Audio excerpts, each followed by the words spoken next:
What's up, everybody? I'm Mckenty. This is my second channel, and this is your home for my Twitch highlights and my podcast. So if you like this and you want to see more of that and you want to join the live streams, there's a link to that in the description of this video. And with that out of the way, let's talk about the Grammys. They happened over the weekend. I'm not super into awards shows, especially these kind of industry awards that are voted on by people in the industry.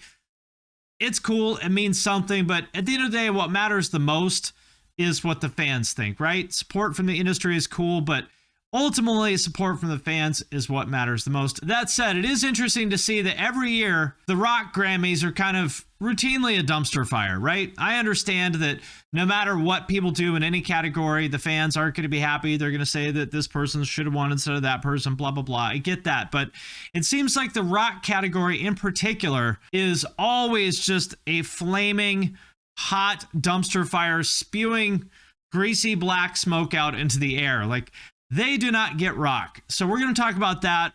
First, let's just talk about some of the most notable nominees and winners. I can give you my thoughts on those. Here's the list. So, record of the year. The nominees were ABBA, Silk Sonic, John Baptiste, Tony Bennett, Justin Bieber, Brandi Carlile, Doja Cat, Billie Eilish, Lil Nas X, and Olivia Rodrigo. The winner was Silk Sonic. I don't really have any particular strong feelings about this. Silk Sonic is cool, I guess, but I don't have any particularly strong feelings about it. I will say, I do think it's cool to see Olivia Rodrigo in there as well as Billie Eilish, both of which I would say are, alternative or alternative adjacent artists. Also cool to see Lil Nas X in there. He's not alternative, but at least he is like relatively new and fresh, and it's cool to see him get some recognition.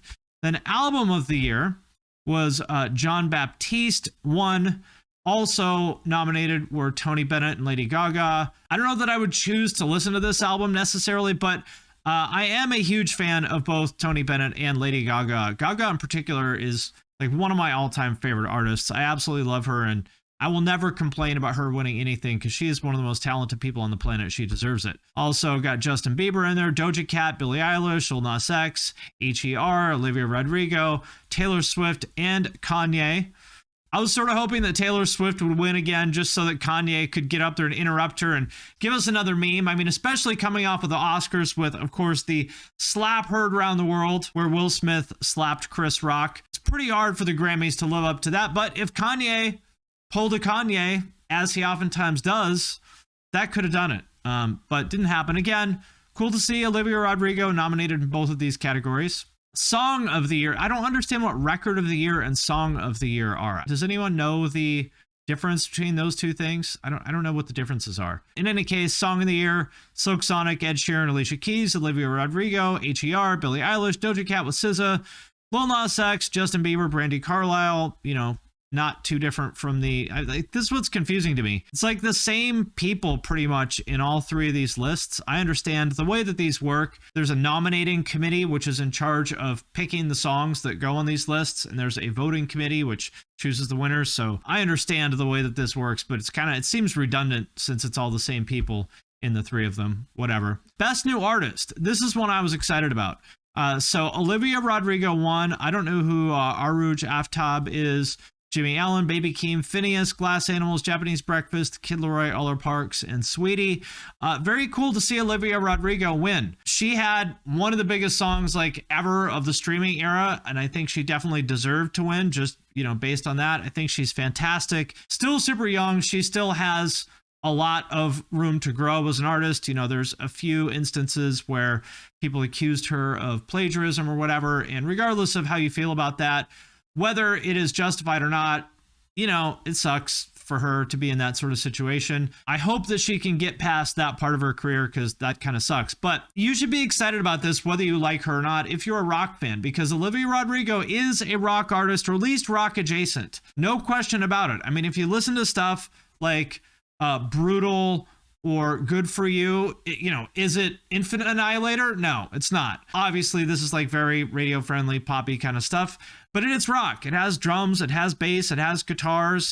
It's rock, no question about it. It sounds to me like it could have come out on K Records or something back in the early 90s. And, you should be excited that there's an artist this big who is young and female, because, I'm not into identity politics, but you don't want a genre to be a sausage party. Women are 50% of the planet, so you want them to feel welcome in any given genre, right? And what a lot of people seem to not want to admit, but it's the truth, is that young women, teenage girls specifically, are the ones who decide what is cool more than anything else. They set the tone for culture. Think about every big artist, every like movie and TV show, maybe not 100% of them, but by and large, teenage girls are the most important drivers of popular culture. They are obviously her primary audience, so you should be excited about that. I could think it'd be cool for her to do something with Bring Me the Horizon. I wonder if that's been discussed. I think that would be pretty cool. So shout out to her. Also cool, somebody noticed that I want to say there were like 5 Filipino artists who won. So Olivia Rodrigo and Sweetie are both part Filipino, so that's cool to see. Shout out to all the Filipinos. She also won Best Pop Solo Artist over Justin Bieber, Brandy, Billie Eilish, and Ariana Grande. I mean, that's legit. Like, look at that lineup. The other 4 people in Best Pop Solo are all fucking legends. So for her to come out on top of that is cool. And you should be excited because, again, this is only going to help get more and more people into rock. So you should be excited about that. Pop duo, traditional pop, I'll skip that. She also won Best Pop Vocal Album, again, over Bieber, Doja Cat, Billie Eilish, and Ariana Grande. Very cool. Okay, Best Rock and Metal Performances in Rock Album and Alternative. This is where it kind of starts to get really disappointing to me. I feel like the Grammys do a pretty good job with pop and rap. It's rock and metal where I feel like it's really kind of disappointing. So look, Foo Fighters won Best Rock Song and Best Rock Performance, which I think we can all agree, especially given that Taylor Hawkins unfortunately died like a couple weeks ago. I don't think anyone's unhappy about that. Like, these were voted on before he died, so it's not like this is some sort of sympathy vote. People aren't voting for them just because he died. They're voting for them because they think they're a great band. And so I'm actually happy to see that because, you know, given the circumstances, you feel good about that. That said, you know, they are 25 years old. You'd like to see some more fresh blood in here. So who are the other nominees in Best Rock Performance? AC/DC, Shot in the Dark, Black Pumas, who are kind of not really a rock band, Chris Cornell covering Sinead O'Connor, which I think isn't that also a cover? I don't remember. And then Deftones. So nothing against any of these artists. I think they're all fine. But I talked about this before. I mean, AC/DC peaked, you know, in the 80s. Black Pumas, to me, I wouldn't really call them rock. Chris Cornell, absolute legend, of course, but you know, he's been dead for like 5 years now, and this is a cover. Is that really who you want to pick as the face of rock in 2022? Same thing with Deftones. Like, you know, I'm not a huge fan of Deftones, but I can acknowledge that they're a great band. But again, it's 2022. I think even Deftones fans would agree that they're not in their prime. Is this really the 5 best artists that we could have picked for rock? I mean, there's a lot of other people that should be here. Bring Me the Horizon comes to mind. I would put MGK in there. You know, like him or not, he is selling a ton of records. He's doing shit that like moves culture.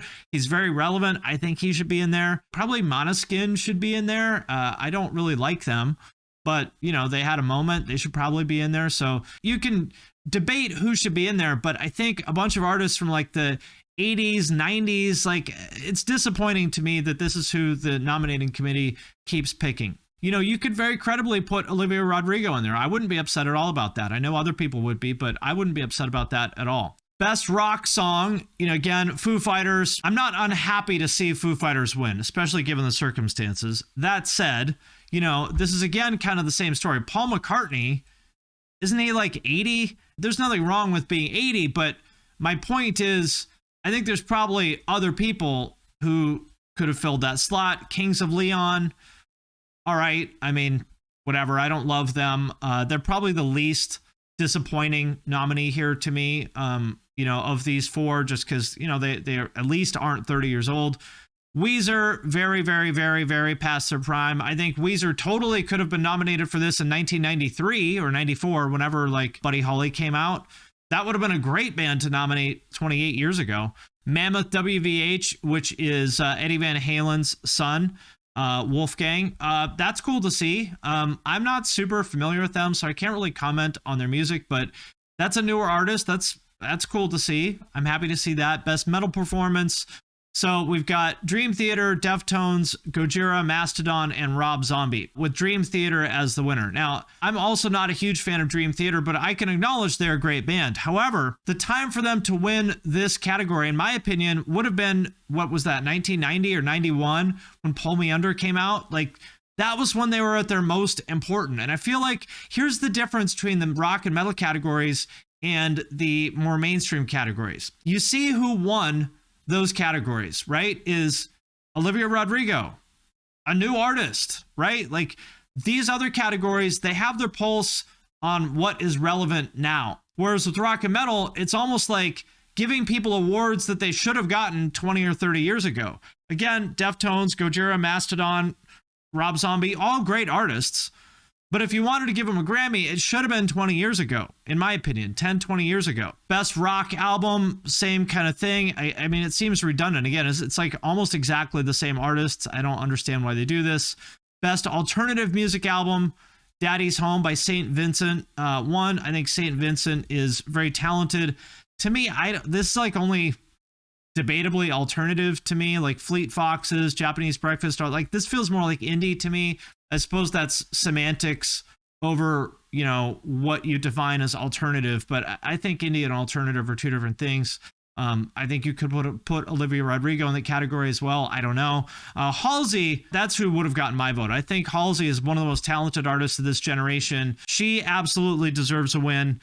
Can't say enough good things about her. Like, I would have given her my vote. That's the kind of artist that I would have liked to see in this category. Nonetheless, I mean, these are all good artists. It's really like rock and metal where it kind of feels like they don't get it. I thought this article was cool from Loudwire that kind of confirms it. So this producer David Wild from the Grammys did an interview where people were kind of disappointed that Eddie Van Halen's appearance last year in the in memoriam segment wasn't long enough, and he sort of explains why that is. But here's what I thought was interesting.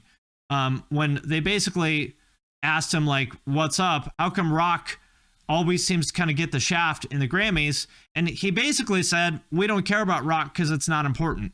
I would never say it's not that the music is not good enough, it's that there are trends about what is dominant in the culture. And I am a rock guy in a broad sense, but that's the core of what I listen to. It's very important to me. I understand some of the criticism. Some of it is completely inappropriate and just not true. So I actually appreciate that he said this. He's basically saying, look, I get that you people want to see more rock, but it's not the most mainstream genre. We can't give it more time if it isn't relevant, right? So to me, that's kind of why it's so important to have relevant artists in these categories. If you want to have more coverage of rock and metal, it can't be a bunch of artists that are like 20, 30, sometimes even 50 years old. You know, compare that with these categories where it's people who are still in their prime, you know, Doja Cat, Billie Eilish, Lil Nas X, Olivia Rodrigo. You know, you got people like ABBA and Tony Bennett that are obviously older, and it's nothing wrong with being older, but it can't be all old artists, right? You got to have something new and vital in there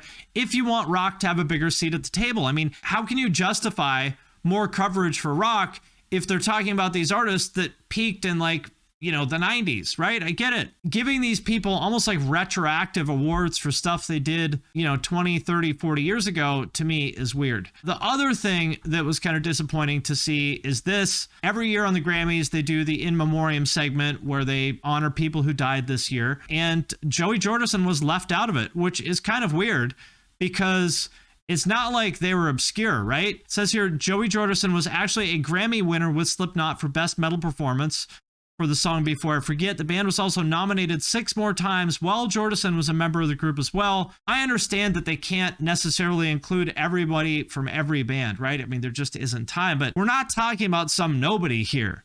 We're talking about a Grammy winner who was also nominated 6 times, easily one of the most important metal bands of all time, right? I would argue maybe the most important metal band of the 2000s. I think that's fair to say, fair to at least make that argument. So it is very strange that they left him out. I don't think that they've really made a comment on that as far as I'm aware of.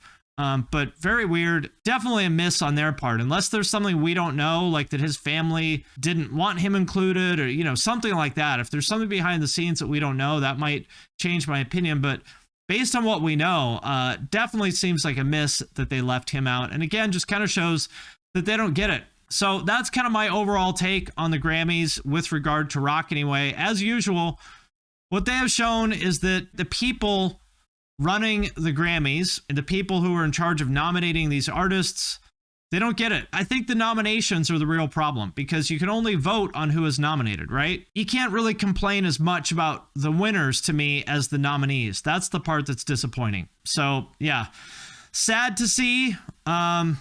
I don't know. I don't care about the Grammys, but if you're going to have rock and metal in the Grammys, at least do it right. And if you do care about rock and metal, if you care about the health of it, you know, this is an event that people care about. You'd really like to see it have a little bit of a bigger seat at the table. And the key to that is going to be getting the right people nominated. This is a great point. Someone asked, were they always outdated? It's easy to think that this is a new thing, but it's not. This has been happening forever. This is a good list that Loudwire compiled here. Best rock album Grammy by year, who won and who should have won. I won't go through all of them, but it's pretty interesting. Like in 1995, the Rolling Stones won. They were so past their prime in 95. The Rolling Stones deserved to win in like 1965. And they're right. Pearl Jam should have won. Pearl Jam was the more relevant band in 95. Alanis Morissette won in 96, and I think they rightly said that she should have won. I agree with that. Sheryl Crow won in 97, and I actually really like Sheryl Crow a lot. I think she seems like a cool person and she's a great artist, but compared to No Doubt, they continue to show, like even back in 97, they didn't get it. Who was the more relevant rock artist in 97, Sheryl Crow or No Doubt? Like Sheryl Crow's even just like debatably rock. John Fogerty winning over Foo Fighters. Fogerty's a legend, but again, in 98, he was well past his prime. Foo Fighters clearly should have won. Sheryl Crow over Hole. You get the idea. And of course, the ultimate example of that is Jethro Tull winning over Metallica in 89 or 90, whenever that was. And just a travesty. I mean, people continue to still hold that up as an example of how bad the Grammys kind of blew it and how much they don't get rock. And I agree with that. It's sad. What's even more sad is that, you know, if you look through the years like this, you will continue to see it. Very sad. And yeah, those are my thoughts on the Grammys. As usual, very disappointing to see the way that they have treated rock.